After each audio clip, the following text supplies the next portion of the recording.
तो चलिए स्टार्ट करते हैं class 10th NCERT chapter 3 exercise 3.3 का क्वेश्चन नंबर फर्स्ट का फिफ्थ पार्ट।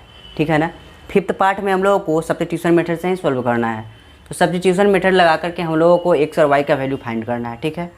तो सबसे पहले हम लोग क्या करते हैं कि जब भी हम लोगों को इक्वेशन मिलता है एक से ज़्यादा तो हम लोग मान लेते हैं कि इक्वेशन नंबर 1 है, इक्वेशन नंबर 2 है, इस तरह से हम लोग मान लेते हैं। ठीक है ना। तो चलिए यहाँ पे मानते हैं कि let √2x plus √3y equal to 0 equation number 1 है। समझ में आया। इक्वेशन नंबर इसको मान लिए 1 है और नीचे वाले को इक्वेशन नंबर 2 मानते हैं। ठीक है। तो 3x माइनस 8y रूट का 0 इक्वल टू इक्वेशन नंबर 2 है। ठीक है। अब हम लोगों को क्या काम करना होता है कि किसी भी इक्वेशन के मदद से हम लोग x या y का वैल्यू फाइंड करते हैं। कोई भी a या फिर x या फिर y, बात समझ में आया। तो हम लोग क्या सोच रहे हैं कि यहाँ पे इक्वेशन नंबर 2 का यूज करते हैं। ठीक है। तो फ्रॉम इक्वेशन 2 लिखते हैं, फ्रॉम इक्वेशन 2 लिखे हैं तो इक्वेशन नंबर 2 को लिख दीजिए। तो √3x माइनस का √8y इक्वल टू 0 है ना। अब चलिए तो √3x को लिख दीजिए और √8y को इधर भेज दीजिए। ठीक है।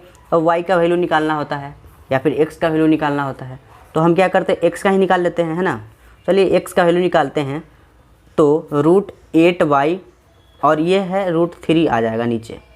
इतना बात समझ आया आपको। अब इसी का वैल्यू मतलब ये हम लोगों के पास कितना आ गया, इक्वेशन नंबर 3 आ गया। और इस इक्वेशन को मतलब x का वैल्यू हम लोगों को इक्वेशन नंबर फर्स्ट में पुट करना होता है। क्यों? क्योंकि हम लोग इक्वेशन नंबर सेकंड का यूज करते हुए x का वैल्यू निकाले हैं। तो इसीलिए हम लोगों को इक्वेशन सेकंड में ना पुट करके इक्वेशन फर्स्ट में इसी x का वैल्यू पुट करना होता है। अगर हम इक्वेशन फर्स्ट में ना पुट करके इक्वेशन नंबर 2 में पुट कर दिए तो गलत हो जाएगा और क्या होगा, है ना। तो जो भी बोल रहे हैं वही करना है। ऐसा नहीं है कि हम इक्वेशन नंबर 1 में पुट करने के लिए बोल रहे हैं तो आप इक्वेशन नंबर 2 में पुट कर दीजिएगा। यहाँ पे जो भी है ना उसका उल्टा करना है। यहाँ पे 2 है तो यहाँ पे 1 में पुट करना है।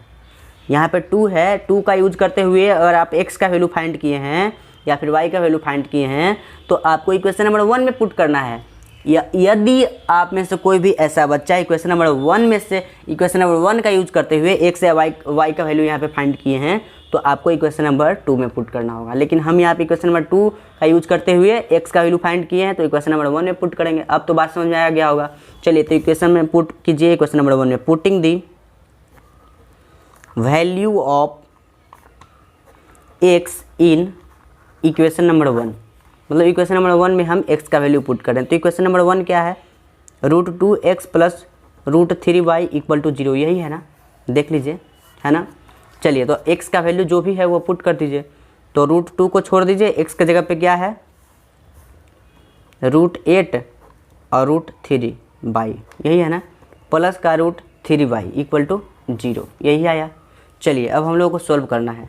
तो अब देखिए 8 दूनी का 16 यानी कि √16 है ना, और यहाँ पे √3y plus √3y equal to 0, यही हुआ। अब देखिए हम लोग क्या देख रहे हैं कि ऊपर 16 है यानी कि हम लिख सकते हैं इसको 4, √16 को हम 4 लिख सकते हैं। चलिए लिख सकते हैं। तो √3 यहाँ पे लिख दीजिए और y लिख दीजिए प्लस का √3y इक्वल टू 0। अब ये √3 को क्या करें बताइए। तो एलसीएम ही ले लेके चलिए एलसीएम ही ले लेते हैं। चलिए √3 को एलसीएम ले लेते हैं। ठीक है। तो जब √3 को एलसीएम ले लिए तो क्या हुआ कि यहाँ पे 1 टाइम्स गया तो यहाँ पे ऊपर आया 4y। ठीक है। नीचे कितना हुआ √3 टाइम्स, यहाँ पे कुछ नहीं है तो 1, तो √3 इंटू 3 होगा यानी कि 3y हुआ इक्वल टू 0। ठीक है। ऊपर में क्या आया 7y और नीचे √3 इक्वल टू 0। बात समझ में आया। अब इसको क्या करेंगे, क्रॉस मल्टीप्लिकेशन कर देंगे तो 7y इक्वल टू 0। बात समझ में आया। अब क्या करेंगे कि y इक्वल टू 0/7 लिख देंगे, इसलिए ठीक ना, इसलिए y इक्वल टू 0 आया। बात समझ में आया।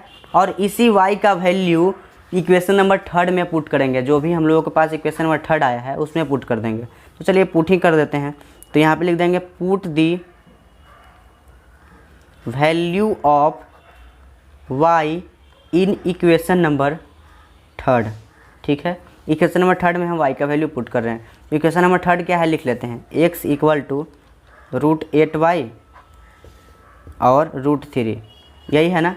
चलिए तो इसमें हम y के जगह पे 0 पुट करेंगे, क्योंकि देखिए इक्वेशन नंबर x y का वैल्यू 0 आया तो y के जगह पे हम क्या पुट करेंगे, 0 पुट करेंगे। तो x equal to √8 into 0 by √3, यानी कि x इक्वल टू 0 बाई √3, तो x इक्वल टू क्या आ गया 0, मतलब x भी 0 और y भी 0। तो उम्मीद करते हैं कि ये भी वीडियो आपको बहुत ही अच्छे से समझ में आया होगा। अगर समझ में आया है तो प्लीज़ आप मेरे वीडियो को लाइक कीजिए, चैनल को सब्सक्राइब कीजिए। अगर समझ में नहीं आया तो प्लीज़ कमेंट बॉक्स में बताइए, ताकि हम आपके लिए कुछ सॉल्यूशन लाएँ। Thank you.